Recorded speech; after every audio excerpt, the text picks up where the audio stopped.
My name is Upendanais Barasa. I moved to Japan to teach English from Kenya. If you're interested, subscribe. You don't want to miss it. Come on, join the bandwagon. Hey guys, welcome back to the channel. In case you're new here, hi, my name is Upendanais Barasa. I create content on teaching English in Japan, so in case you're interested, please hit the subscribe button and be a part of the family. One of the most asked questions is, how does teaching in Japan work? You teach people who don't speak English, you don't speak Japanese, how does it work? And I think this is one of the most asked questions. Like, how does teaching English in Japan work? How do you teach English to people who don't speak English? You don't speak Japanese, so how does it work? When I say that, this is also a question that I had before I moved to Japan, of course, I did have an idea, like I would understand the concept, the general idea of how teaching English to people who don't speak English as a first language, how that works. But still, it's a conundrum, you know? It's such a conundrum because one of the major questions that people asked, even when I talked about teaching English abroad, they would ask, but how does that work? And many people thought this is a scam, or this is not true, this is not an opportunity that is available to people, because they did not understand, like, how do you move from your country to just teach English to people in another country who don't speak the language that you speak? You don't speak the language that they speak, so how does that work? And think about this. If you wanted to learn French, and the requirement was to learn French from a native or somebody who speaks French as a first language, and let's say they even spoke English, but you don't. Maybe you speak Arabic, or you speak Swahili, or you speak Zulu only, but you really have to learn French. How does that work? So for you to learn French, you can either find somebody that speaks the same language as you do, but if not, you can learn it from somebody who speaks it as a first language, even though they don't understand the language that you speak. And, you know, when you learn about linguistics, literature, blah, blah, blah, we've been taught about the verbal and nonverbal cues. This is where they come into play. The gestures, the facial expressions, the sounds, and whatever it is, this is how people communicate, and you're able to learn a different language, regardless of whether you understand the other language that they speak or not. But specifically, let's talk about how teaching English in Japan actually works. So first, we have terms that we have to understand. We have an ALT, we have a JTE, we have an HRT. We have other terms like T1, T2. So let's start with an ALT, because in this case, if you're looking to teach English in Japan, you're an ALT. An ALT stands for Assistant Language Teacher. The main word here is assistant. Your work is to assist, meaning that there's somebody above you. So this person above you is either a JTE or a HRT. A JTE stands for the Japanese Teacher of English, meaning that this person is Japanese by ethnicity, their culture, they are Japanese people, but they're teachers who teach English, meaning that they speak both Japanese and English. So it doesn't mean that this person, you know, they'll be fluent in English. Most of the time they're not, but I think 70% of them are not very fluent, but you can speak intermediate maybe, but some are like conversational or can understand, or maybe they're just not confident in speaking, but they understand a lot about the language. And aside from the JTE, you have the HRT, which is the homeroom teacher. Most of the time, the homeroom teachers are in elementary schools, and the JTEs are in junior high schools. And in junior high schools, the Japanese teachers of English, or the JTEs, can speak the language. Like, you guys can conversate in English, like they're exceptional in English as a second language. After that, we have the T1 and the T2. So the T1 is teacher number 1 and the T2 is teacher number 2. As an LT, you're a T2. The Japanese teacher of English is a T1. So most of the time, the T1 leads the classes and you assist the T1. I hope that makes sense. Let's move to the levels. What are the levels? So we have the elementary school, which runs from grade 1 to grade 6.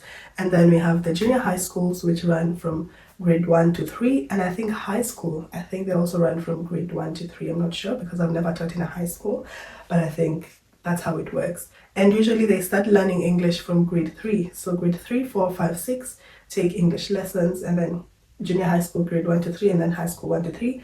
Obviously, they take English lessons. When it comes to grade 3 and grade 4, you're focusing on just familiarizing them with the language. So we are not teaching grammar, like, oh, why do we use this verb and this? We don't do that. You just familiarize them with the language. Make English fun, meaning they'll be learning colors, they'll be learning how to write A, B, C to Z.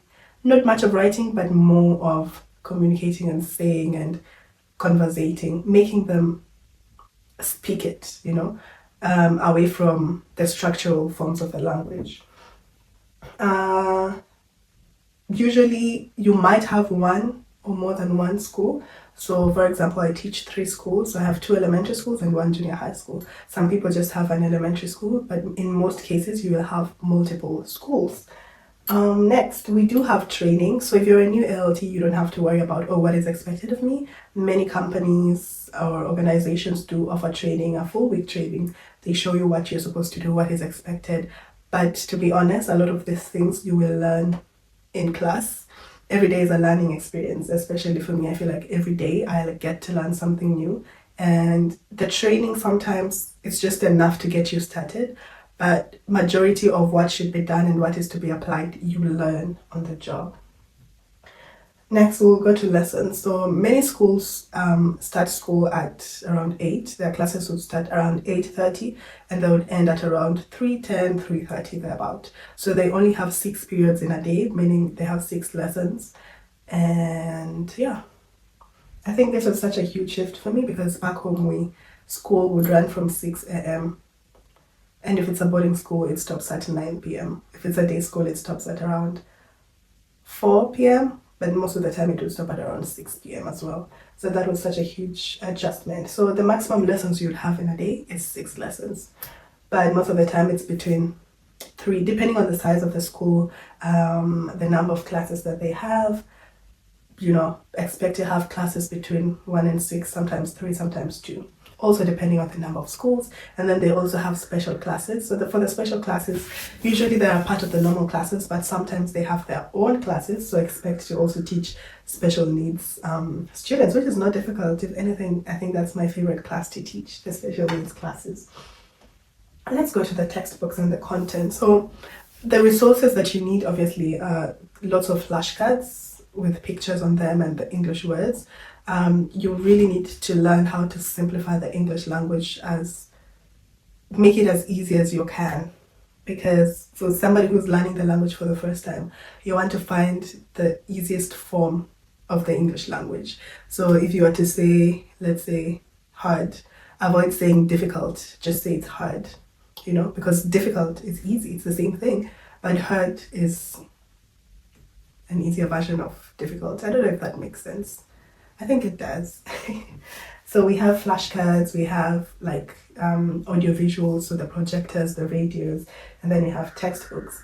And the textbooks are enough for you to teach because 1, they do have songs and small animations. Every unit has songs and animations and chants. It's so exciting. And some parts majority of it is in English, but the instructions usually are in Japanese. But that's why the JTE is in that class, to help you, to help explain the instructions to the students. But teaching in Japan is all about games, songs, about the content, of course, not just any songs, sharing your culture and speaking. Just get the students to speak. If you're teaching about colors, get them to produce the language, say black, red. So you have nothing to worry about. I think this was the most difficult thing. I was like, if I'm going to teach English to them, am I going to say, so these are verbs, but they don't understand the language. So how am I going to deliver a lesson on verbs or animals if they don't understand? But all you have to do is put the picture on the board. Let's say the flashcard with a picture of a cat and say cat. And they'll say cat. Put a picture of a dog and say dog. They would say dog. And sometimes they already know them, so it's easy. Sometimes you'll just pull up a picture and the kids already shout the English word for it. And after you've gone through the vocabulary, you just play games to make them say the vocabulary as much as they can. So your games are related to your vocabulary of the day. And then lastly, we do have resource. You can use, many companies do provide lesson plans. Most of the time the JTEs or the Japanese teachers have the lesson plans and they just brief you on what to do, and your work maybe is to come up with games, but depending on the school and the Board of Education. But it's not difficult, I promise. you just have to utilize your gestures. Try and have a gesture for almost everything. If you can't, you can just form it on the spot. Sometimes I notice that the Japanese language, they seem to have gestures for almost everything. It's not going to be difficult. So just use your body a lot more. Think of games from back home that you can apply to class to make students speak the language as much as they can. And that's it. Basically, that's it. Gestures, say. You don't have to explain. You say show, don't tell. Just show. Show. If it's a game you want to explain, demonstrate with your Japanese teacher of English. The students get it. You don't have to say, so you'll do this. When you do this, you win. This is the loser. No, you just have to show. And the more you speak the language, the students get confused. So you better just demonstrate rather than speak, because speaking, they don't get it. They don't understand what you're saying. Show, don't tell, show, don't tell, show, don't tell. That's it. I hope this gives you an idea of what to expect when it comes to teaching English in Japan. I hope this video was helpful. Yeah, see you again next week. Same time, same place. Bye.